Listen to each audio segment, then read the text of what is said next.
Hi everyone. मैं कुछ उम्मीद करता हूँ कि आप सभी काफ़ी खुश होंगे और सब कुछ ठीक चल रहा है। आइए आज का हिंदू पेपर का एनालिसिस शुरू करते हैं।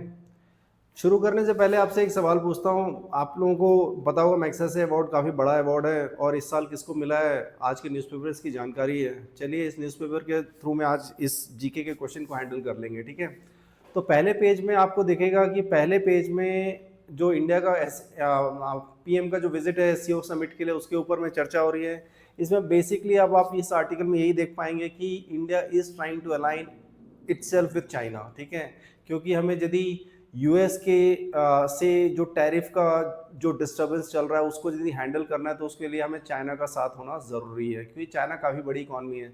तो यदि हमारे चाइना के साथ अच्छे रिलेशन रहते हैं तो हम शायद इस प्रॉब्लम को हैंडल कर पाएंगे। उसके एडिटोरियल में आपके पास में 4 आर्टिकल्स हैं, काफ़ी अच्छे आर्टिकल है। इसमें से आप ये वाला आर्टिकल जरूर पढ़िएगा, India economic churns the nectar of growth. इसमें क्या है, मैं आपको कुछ मोटा मोटा इंपॉर्टेंट पॉइंट्स के बारे में बता देता हूँ। देखिए, India is poised to overtake Germany and become the third largest economy. So India अभी फोर्थ लार्जेस्ट इकॉनमी है। मैंने किसी एक प्रीवियस वीडियो में भी आपको बताया था कि India is going to become third largest economy. मैंने उसमें शायद मैंने ये कह दिया था जापान को हम ओवरटेक करेंगे, नहीं, हम जापान को नहीं, जर्मनी को ओवरटेक करेंगे। उसके बाद में यहाँ पे एक और डेटा दिया गया कि India operates all over 5.2 million barrels per day of refining. So that means this हमारा रिफाइनिंग की capacity 5.2 billion barrel per day है, जिसमें से 4.5 हमारा कंजम्पशन है अप्रॉक्सीमेटली, ठीक है। उसके बाद एक बहुत इंपॉर्टेंट चीज इसमें बताई गई कि G7 और यूरोपियन कंट्रीज ने तो जो थे लगभग से 18 types of rounds, that means 18 types of parameter set किए थे कि रशिया के ऑयल के अपर कैप लगाने के लिए, और हमने वो सारे पूरे कंप्लाइंसेस फॉलो करके हम आगे बढ़े थे। तो इसमें ये बहुत अच्छी जानकारी दी गई कि हमने कोई भी उनके जो पैरामीटर्स हैं उनको बाईपास नहीं किया है। तो जो यूएस का ये कहना है कि हम लोग काफ़ी सस्ते तेल रशिया से खरीद रहे हैं और उस चीज़ को आगे बढ़ा रहे हैं, शायद वो इस डेटा से पता चलता है कि ऐसा नहीं हो रहा है। उसके बाद में यहाँ पे ये भी दिया गया कि India adherence to all the international norms prevented a catastrophe of $200 billion. हो सकता है इंडिया यदि इस पूरे प्रोसेस में रशिया से तेल नहीं खरीदता तो हो सकता है इंटरनेशनल मार्केट में जो प्राइस था ऑयल का वो लगभग से 200 बैरल चला जाता। तो इस तरीके से हमने शायद पूरे प्रोसेस को स्टेबलाइज किया है, ठीक है। और उसके में आपके पास में एक जो आर्टिकल है बायोटेक्नोलॉजी के लिए जो हमने यंग साइंटिस्ट हायर किया तो उनके फंडिंग को लेके ये आर्टिकल डे बिफोर यस्टरडे आया था न्यूज़पेपर में, उसके ऊपर एनालिसिस दिया गया है। यूक्रेन वॉर को बताया गया है कि मतलब इसमें जो Ukraine as a battle between America and Washington, so basically ये डिबेट हो रहा है कि यूएस ने क्या प्रॉमिस किया था और कहाँ तक चीज़ें चली गई हैं। उसके बाद में यहाँ पे आपका giving wings to the India's youth, ये बेसिकली टॉक ये बताया गया है कि एम्प्लॉयमेंट रिलेटेड एस्पेक्ट बताया गया है। और राइट साइड में आर्टिकल है कि रायपुर में अभी क्या हो रहा है, police commissioner system will be soon be implemented in Raipur. So basically क्या होता है, डिस्ट्रिक्ट मजिस्ट्रेट होते हैं, उनके पास कुछ राइट्स होते हैं, पुलिस कमिश्नर के पास में कुछ राइट्स होते हैं। तो अभी क्या होगा, ये रायपुर में ये देखा जा रहा है कि police commissioner system is going to come back which was time the Britishers we use to experience, ठीक है। उसके बाद में और ज़्यादा कोई आर्टिकल नहीं था।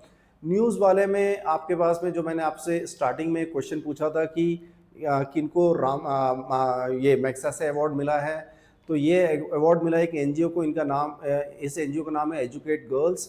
और उसके बाद में इसके साथ में 2 और को मिला है, एक Shabina Ali from Maldives and Felina Antonio El Viluna of Philippines, ठीक है। सो ये जी के पर्सपेक्टिव से इंपॉर्टेंट है कि आपको ये तीनों नाम याद रहने चाहिए, ठीक है। फिर उसके बाद में आप ये आर्टिकल एक पढ़ सकते हैं, India holds all the mails to the US due to lack of clarity. तो जो भी मेल्स इंडिया से यूएस जाते थे वो सारे रुके। ये दोनों आर्टिकल आप पढ़ सकते हैं। और उसके बाद में आप ये आर्टिकल भी पढ़ सकते हैं, government to offer quick liquidity to tariff it exporters. तो जैसे यूएस ने टैरिफ लगाया तो उसके कारण काफ़ी सारे चैलेंजेस आ गए हमारे पास में। तो आपको एक एग्जांपल देता हूँ इस चीज़ को समझने के लिए। इसमें ये दिया गया है कि it is anticipated that exporter में फेस डिले पेमेंट। तो हो सकता है हम कोई भी एक्सपोर्ट कर दें और वहाँ से हमें डिले पेमेंट आए, या शायद हो सकता है कॉन्ट्रैक्ट भी रद्द हो जाए बीच में। तो इस तरीके से क्या हो रहा है कि गवर्नमेंट ये प्लान कर रही है कि इनका जो पेमेंट है यदि स्टक हो गया है तो हम इनके जब तक इनको एक नया मार्केट नहीं मिल जाता, ये मार्केट ये जो एक्सपोर्ट का जो गुड्स है स्मूथली फ्लो नहीं होता, government should be able to hand hold these exporters, fine. तो इसके ऊपर इंडियन आर्मी कंडक्ट्स दिस, इसका नाम आप याद रख लीजिएगा, ये Indian army has conducted exercise युद्ध कौशल 3। ये याद रखिए, एग्जामिनेशन पॉइंट ऑफ व्यू से इंपॉर्टेंट है। उसके बाद में ये बताया कि सिंप्लीफाई जो टैक्स का जो फॉर्म है उसको सिंप्लीफाई करने में लगभग से 75,000 मैन आवर्स लगे हैं। तो ये बहुत बड़ा टास्क होता है एक गवर्नमेंट बॉडी को फुलफिल करना और एक टाइम लिमिट में करना। तो मेरे ख्याल से लगता है मुझे कि गवर्नमेंट बॉडी में एक आईटी इनकम और जो फाइनेंशियल रिलेटेड जो विभाग है काफ़ी एफिशिएंट है इन टर्म्स ऑफ, क्योंकि ये काफ़ी टाइमली डिलीवर कर पाए चीज़ों को। उसके बाद में आप ये न्यूज़ वाले आर्टिकल में आ जाइए। बीच वाला मैंने पेज स्किप कर दिया, वो काफ़ी पॉलिटिक्स से रिलेटेड था, वो एग्जामिनेशन पॉइंट ऑफ व्यू से इम्पोर्टेंट नहीं है।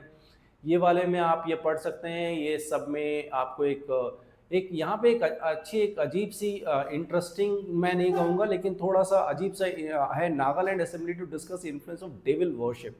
तो तो एक हाई टेक सिटी में रह के मैं ये देखता हूँ कि यहाँ पे एक आर्टिकल दिया है, it is truly shocking to see our younger generation embracing satanic worship. So basically this is very strange that हमारे जो यंग जो क्राउड है वो इस टाइप की वर्शिप में डीलिंग जाते जा रहे हैं। उसके बाद में आपके पास में ये सारा बहुत बेसिक आर्टिकल है, ये आप देख रहे हैं आसपास जो क्लाइमेट चेंज के इम्पैक्ट्स आ रहे हैं और उसके ओर में हैं। वर्ल्ड न्यूज़ में आप ये सारे आर्टिकल्स पढ़ सकते हैं। वर्ल्ड न्यूज़ में जो रीसेंट डेवलपमेंट्स हैं उसमें ज़्यादा कुछ न्यू नहीं है, पुराने ही डेवलपमेंट्स में कुछ चीज़ें ऐड हो रही हैं। यहाँ पे एक चीज़ नया आपको देखेगा, Greta Thunberg set sails from Spain for Gaza Strip. तो मोस्ट प्रॉब्ली ये गाजा में एंटर नहीं कर पाएंगे। लास्ट टाइम ऑल्सो ऐसा ही हुआ था, वो जा रहे थे तो नहीं जाने दिया था इसराइल ने, तो मोस्ट प्रॉब्ली आगे जाके ये शिप रुक जाएगी। उसके बाद में आपके पास में इसराइल और पैलेस्टाइन का जो हमास का जो चल रहा है उसी के ऊपर अपडेट है। इंडोनेशिया में रॉयट्स ब्रेक हो गए, ये क्यों हुआ है, ये इसका रीज़न ये है lucrative perks for the law maker. तो ल्यूक्रेटिव पर्क्स जो जो जो जो गवर्निंग बॉडी है उन्होंने अपने लिए काफ़ी सारे जो पर्क्स हैं उनको हाइक कर दिया उसको लेके, जबकि कॉमन आदमी जो है वो आज भी पिस रहा है, तो उसके अगेंस्ट में ये चीज़ है। और यूएस और यहाँ पे आपके पास में यूएस कोर्ट ने जो ट्रम्प साहब ने जो टैरिफ लगाए थे उसको सारा इलीगल घोषित कर दिया है और उसके साथ में पैरेलली डिस्कशन भी चल रहा है, तो इसके ऊपर में है। और यहाँ पे आपके पास में लास्ट में Ukraine was to retaliate, Ukraine is planning to retaliate against the Russia strong attack जो अभी हाल फिलहाल में हुआ था, क्योंकि यूक्रेन फील्स की मतलब एक तरफ हम पीस की डिस्कशन की तरफ जा रहे हैं और एक स्ट्रॉन्ग अटैक आता है रशिया की तरफ से। ठीक है, तो ये सारा आज की न्यूज़पेपर में आर्टिकल्स था जो कि आप देख सकते हैं और इसको समझने की कोशिश कर सकते हैं। और मैं ये भी सजेस्ट करूंगा, तो इसमें से आप एक जो हम आर्मी का जो एक्सरसाइज हो रहा है उसके ऊपर में और रामसेस मैग्सेसे अवार्ड के ऊपर में आप इन दोनों के नोट्स बना लीजिएगा। Thank you so much, good day.